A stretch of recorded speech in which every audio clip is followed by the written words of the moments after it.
Much like I said in my main channel video, the lighting in my room is terrible right now because I'm recording at the daytime and it's unreliable as to what the lighting looks like at any one point in time. It'll probably change about 5 times during this recording. But hello everyone, and welcome back to Troy's Thoughts with my 2023 video.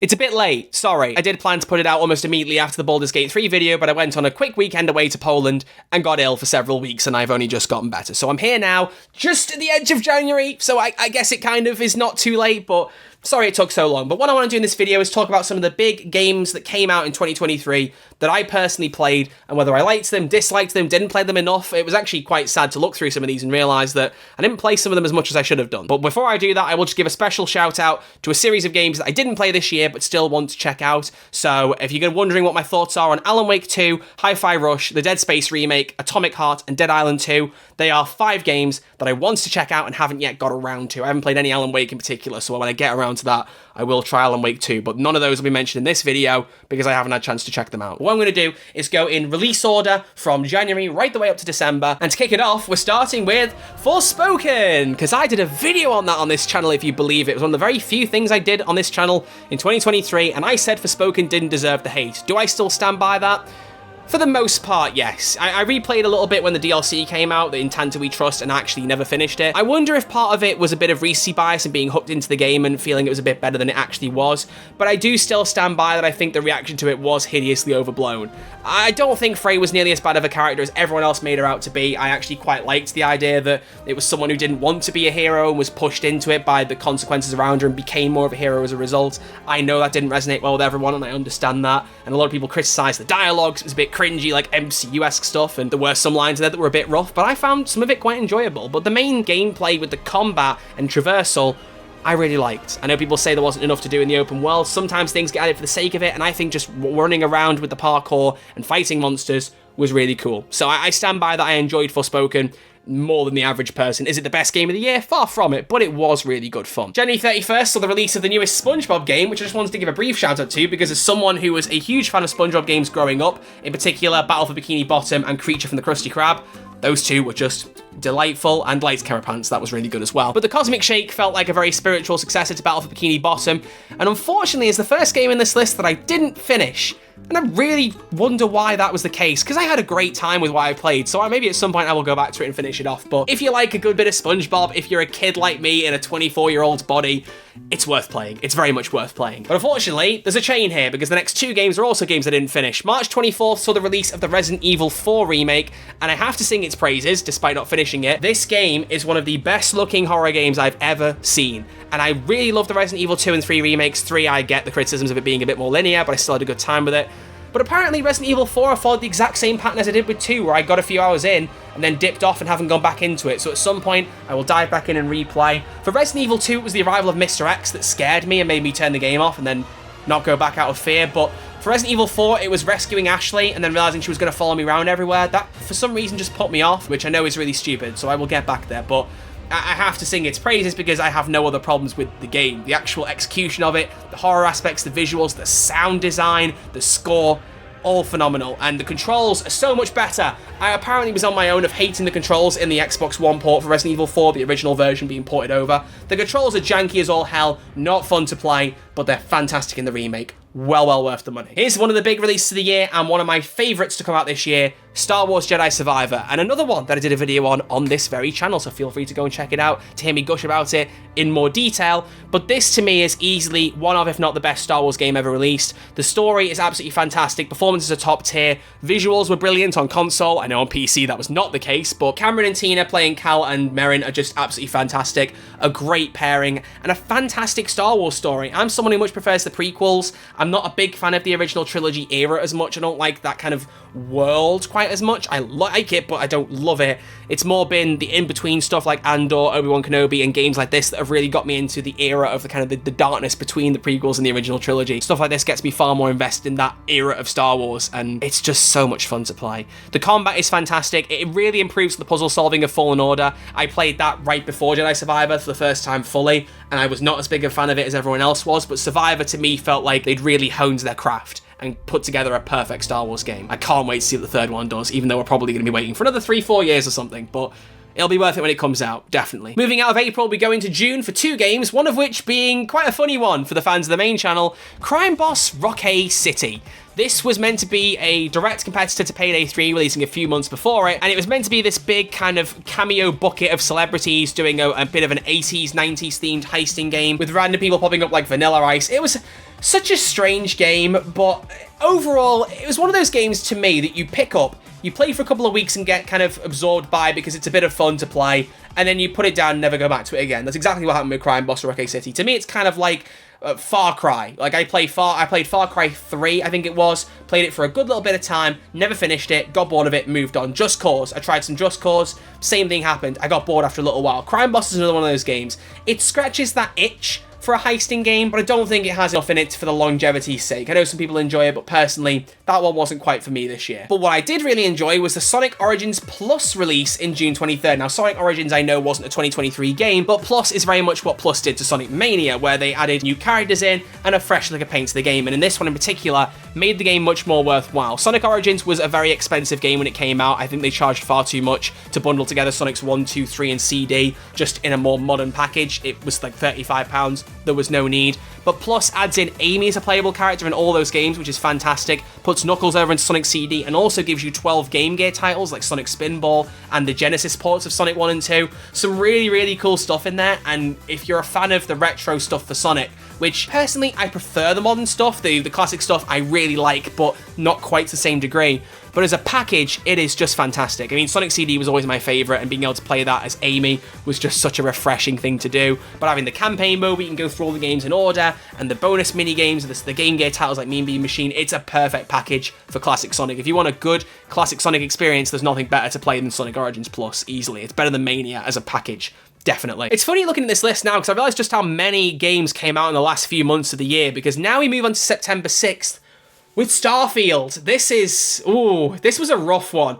Starfield I have a love-hate relationship with, and actually if you want to watch a really good video on it, because I'm not going to do one, I would recommend Nakey Jakey's video talking about Bethesda's game design being overrated. That is a phenomenal video essay that I've watched I think 3 times now. I thoroughly enjoy hearing him talking about it, because Starfield is one of those games that should have been really good, but I think people have begun to wisen up to the fact that Bethesda don't really change up their game formulas between games. Skyrim is still one of the greatest video games of all time. I absolutely adore it. I don't play it as much as I used to because I've played it to death. Fallout 4, I really liked at the time, but didn't age as well because I began to realise that it was quite similar to Skyrim, and the guns, in my opinion, don't work in a Bethesda game as well. The melee combat in Skyrim is nowhere near innovative, but I just felt like that was more enjoyable than just firing guns at people in Bethesda games. But the world was really good there. Starfield, though, is about the worst combination of things, because they want to do this big, expansive space game with all these different planets, but you can't do anything on the planets, you can't move around in a vehicle on the planets. The quests are very much just fast travel to this place, talk to this person, fast travel to another place, talk to this person. Building your ship is cool, but it has no real practical use apart from floating around in orbit.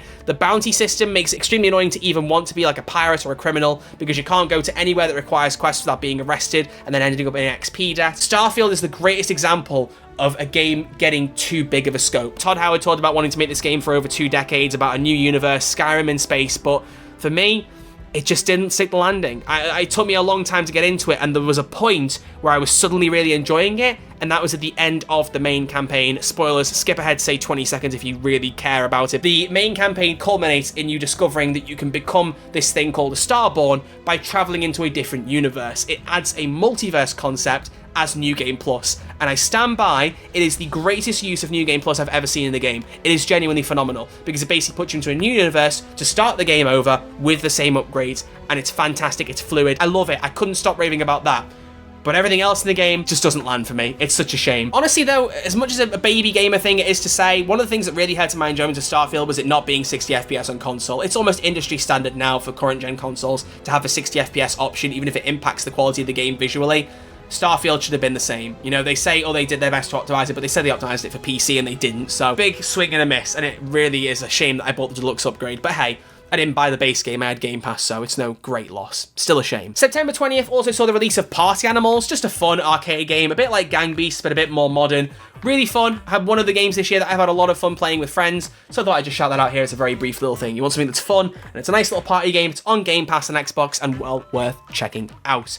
But the day after that comes the game that defined the main channel for the entirety of 2023, and in some ways years prior, Payday 3. Now, I'm not going to spend ages talking about it here. I do this channel to get away from Payday, but I have to mention it because it was a big game in 2023. And also, probably the biggest botched launch of 2023. There have been some bad games that came out this year that are just objectively bad, but in terms of launches, Payday 3 really screwed the pooch. That is such a weird phrase now I think about it. Screwed the pooch. Whatever, point is, it was not a very good launch. The game itself has spent several months in limbo, getting some decent updates, but overall just not being super fun to play.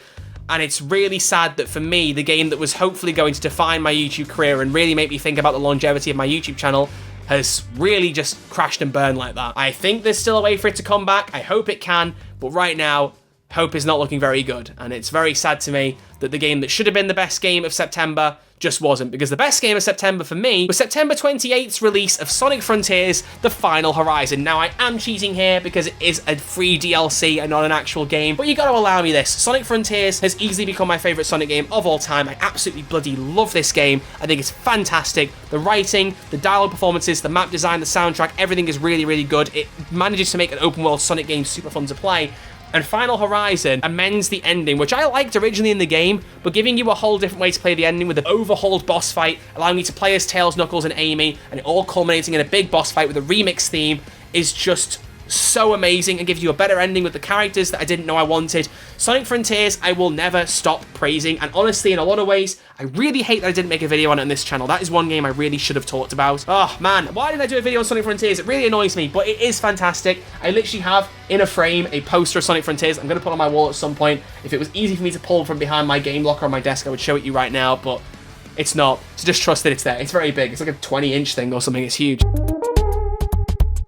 Fantastic update, really well worth checking the game if you haven't yet checked it out. But then sticking with Sonic, October 17th saw the release of Sonic Superstars, and finally, the last game this year that I still haven't finished. And it's because I'm of two minds with Sonic Superstars. I have really enjoyed it, it's visually very pleasing, but I wonder if it's a bit more complicated than it needs to be for a classic Sonic game. Maybe it's just because the visuals are more modern. They basically tried to run with the classic Sonic design from Generations, modernize it a bit, and make it fresh for a classic Sonic game. I don't know if Sonic needed to do that, and I'm still not sold on it. But also, the Chaos Emeralds giving you powers was a decent idea.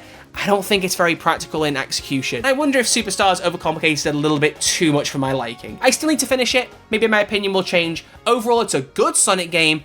It's just not one of my favorites personally. But I'll tell you what was really good in October, Spider-Man 2, releasing on October 20th, and it was absolutely brilliant. And it was a game I planned to make a video on this channel, but unfortunately I got ill around then, and that tanked my plans to do it. And by the time I got better, it just wasn't relevant to talk about anymore. So I will briefly sing its praises. Spider-Man 2 levels up the game in every possible way.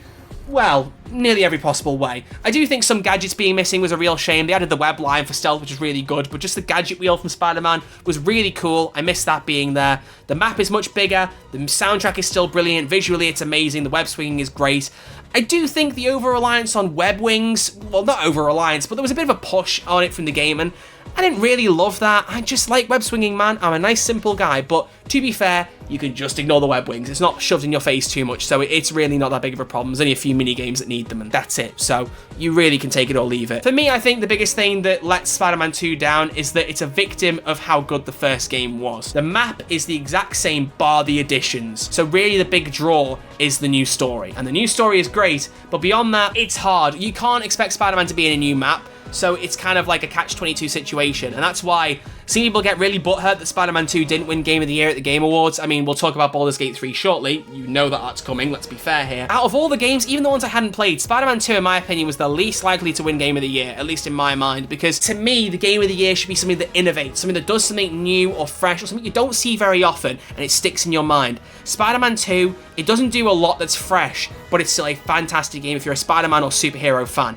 It's well worth picking up. I can't recommend it enough, but in terms of innovation, I don't feel like it does that much, but I don't really know what else it could do. Does that make sense? It's a perfect package for a Spider-Man game, but there's not loads we haven't seen before. That's the general gist of it. Well worth picking up, but not my game of the year, personally. But now we move on to my Call of Duty rant. Well, hey! November 10th saw Modern Warfare 3 release, and It was going to be the second Call of Duty I didn't pick up, much like Vanguard. I didn't buy Vanguard because I wasn't interested in the game at all. It looks terrible, and what I played in free weekends was the campaign. Vaguely interested me, mainly because Laura Bailey was in it, who's one of my favourite actors alongside Ashley Birch and Troy Baker.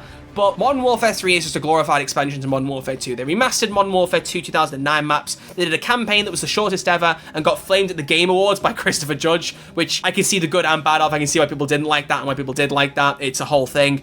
But zombies... man, oh, don't even get me started on zombies. I had about a week or two where I was just playing it for the sake of playing it, and much like Modern Warfare 2, it's been a few months, I've not picked up the game at all, and I feel like I've wasted my money, and I'm so sick of it. And I bought Modern Warfare 3 for the combined interest of playing the fresh, revitalized version of Modern Warfare 2 maps, which was cool, but lost its edge very quickly, and just for trying the zombies, for hoping that it would be good. Because to me, zombies peaked with Black Ops 3 and Black Ops Cold War. In some ways, I prefer Black Ops Cold War zombies just for the way that it flows. It might be a hot take, but I absolutely love that. But the idea that they took the worst parts of Cold War zombies, i.e. Outbreak, and made it just a whole mode is terrible. If you're not going to have at least one round-based map in the zombies experience, don't do zombies. If you have a formula that works like zombies did since 2008 and you want to reinvent it and try new things, that's fine if you do it in tandem. But if you just remove what made zombies good, what do you want me to say, man? It sucks. I do not recommend Call of Duty Modern Warfare 3. I just don't. Although, to be fair, you can't blame Infinity Ward fully on this because this was a combination of all three studios making it, crunch time, Activision pushing people, and now there's been layoffs. The whole situation Modern Warfare 3 sucks, and honestly, they should have just sat 2023 out. I think they were going to do that originally and make Modern Warfare 2 a 2-year supported game. Why don't you just do that? Why are you so obsessed with making new games every year to rake in money when you can't just focus on making a product good? It's things like this that really irritate me about the gaming industry, but whatever. We go from objectively bad games to objectively terrible games, and the worst game to release this year, in my opinion, was The Walking Dead Destinies that came out November 17th. I got a review code for this game, and I still feel robbed. I have never seen a game that feels more like it was plucked out of 2006, with terrible gameplay, terrible design, terrible everything. I don't even know what to say about it. I tell you what, if you want to see me play it, watch my stream on the Red Archer Live VODs channel. I will link it on screen in the description now. You could go and watch me play The Walking Dead Destinies if you want to see me endure a mental breakdown over the course of 2 hours. It is an absolutely horrific game. Funny horrific. I got a laugh out of it. But man, the concept was so interesting of seeing how the game changes based on different characters dying in other people's places. But the execution... oh man. Oh man, man, man. But it's okay, everyone. It's okay. Because we conclude with the best game of the year. My game of the year, my new favourite game of all time, the big game of December. I know it came out in August for PC and September for PlayStation 5, but excuse me, I'm using the Xbox release date here of December 8th for Baldur's Gate 3.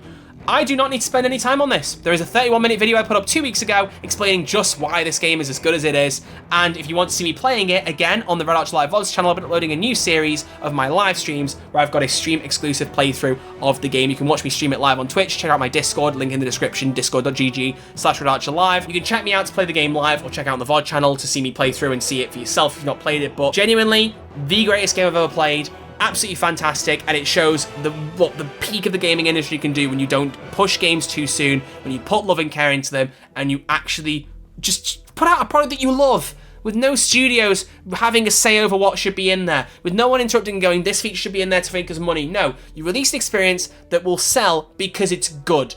That's all games should do, and far too many games do not do that anymore. It just makes you feel a little bit more faithful in the industry, a game like that. It's fantastic. Nothing else to say other than it being a 10 out of 10 game, and go watch my video if you want to hear me talk about it. There are 20 minutes of non-spoiler talk, and then about 10 minutes of spoiler talk. I'm still addicted to it, nearly 2 months on, and I'm going to love playing it forever, evermore. It's just a fantastic game. So, ladies and gentlemen, that is my summation of 2023 in video games. I hope you have enjoyed it. I'm going to be doing more stuff very, very soon, as I've said. I, again, really want to do some Doctor Who stuff. Thinking about how I'm going to do that very soon, because I want to talk about that. Maybe some movie reviews or something like that. But thank you all for watching this video. If you've enjoyed it, please drop a thumbs up. I greatly appreciate it. And subscribe to the channel if you are new to stay in touch with everything going on in my brain. It's a wild old time, but I hope you enjoy it. But apart from that, thank you all for watching. I'll see you all very soon with a new video. My name is Troy, and these are my thoughts.